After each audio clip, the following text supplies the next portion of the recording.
بسم اللہ الرحمن الرحیم۔ السلام علیکم ناظرین، امید کرتا ہوں کہ آپ سب خیریت سے ہوں گے۔ جیسا کہ بہت سارے دوستوں نے کافی دنوں سے یہ سوال پوچھ رہے ہیں کہ بلغاریہ اور رومینیا کیا یہ شینجن زون میں شامل ہو جائیں گے یا نہیں، اور اگر ہو رہے ہیں تو کب، اور اس کے لیے کیا اپڈیٹ ہے، اور اگر ہو رہے ہیں کیا یہ سچی خبر ہے یا نہیں۔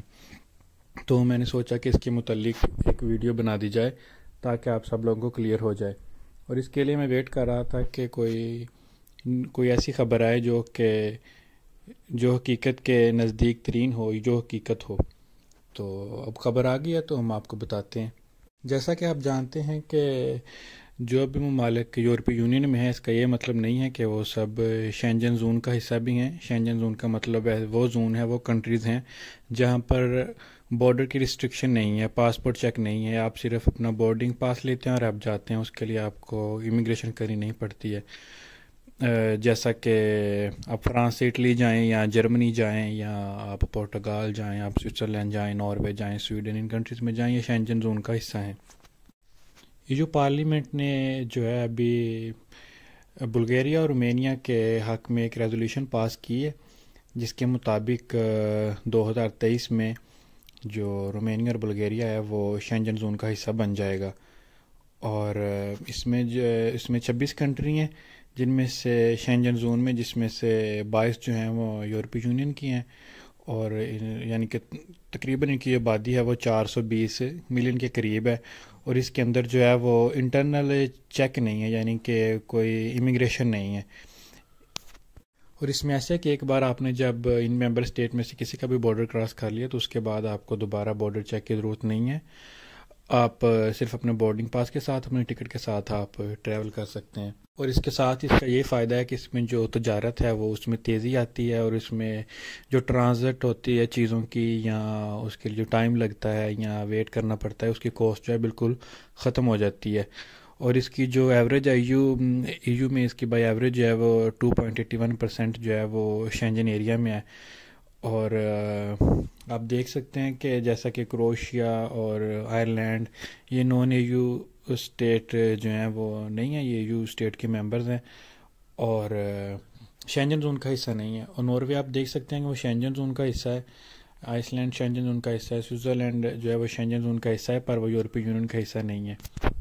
تو اب آلموسٹ جو ہے وہ 15 سال ہو گئے ہیں رومینیا کو یورپی یونین کا حصہ بنا ہوا۔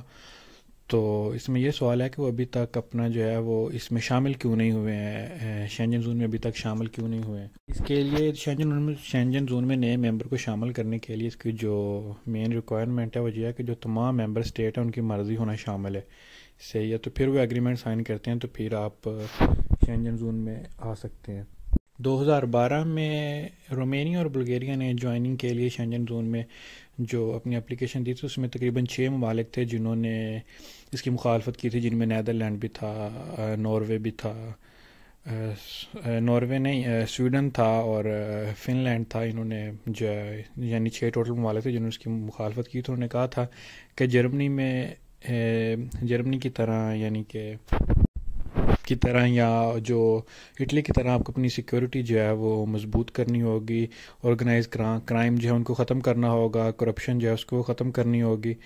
تو یہ انہوں نے جو تھے پوائنٹ اٹھائے تھے اس میں، لیکن اب جو ہے وہ تقریباً جو اب ریزولوشن پیش ہوئی ہے، اس میں جو تمام ممالک ہیں انہوں نے اس کو ایکسیپٹ کیا ہے۔ انہوں نے کہا کہ ہم اس حق میں ہیں کہ رومینیا اور بلغاریہ کو شینجن زون میں شامل کیا جائے، لیکن 20 اکتوبر کو نیدرلینڈ نے، جسے ہم ہالینڈ بھی کہتے ہیں، اس نے اپنی پارلیمنٹ میں ایک ریزولوشن پاس کی ہے جس کے حساب سے وہ کہتے ہیں کہ ہم اس کو اپوز کریں گے۔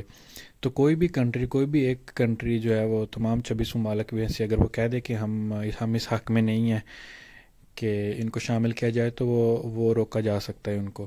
تو جو میجر وجہ نظر آتی ہے ہالینڈ، نیدرلینڈ کے رومینیا اور بلغاریہ کے اپوز آنے کے، وہ یہ ہے کہ روٹرڈیم جو ہے نیدرلینڈ کا سٹی، وہ پورٹ ہے اور وہاں پر جو ہے ساری ٹریڈ ہوتی ہے، تو وہ بگیسٹ پورٹ ہے کرنٹلی یورپ کی، جو آپ کہہ سکتے ہیں کہ بگیسٹ پورٹ ہے، وہاں سے بہت زیادہ تجارت ہوتی ہے۔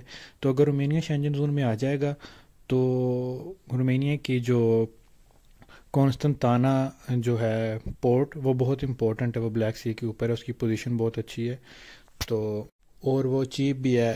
وہ چیپ اس طرح ہے کہ ایک تو ادھر یورو کرنسی نہیں ہے، دوسرا ہے کہ تجارت کے لیے وہ جو یورپی ممالک جو روٹرڈام سے اپنا ٹریڈ کرتے ہیں، وہ ان کو رومینیا جو ہے وہ نزدیک پڑے گا، وہ رومینیا سے کریں گے، اور اس وجہ سے جو ہے وہ ہالینڈ کو اس کا نقصان ہوگا معاشی طور پر.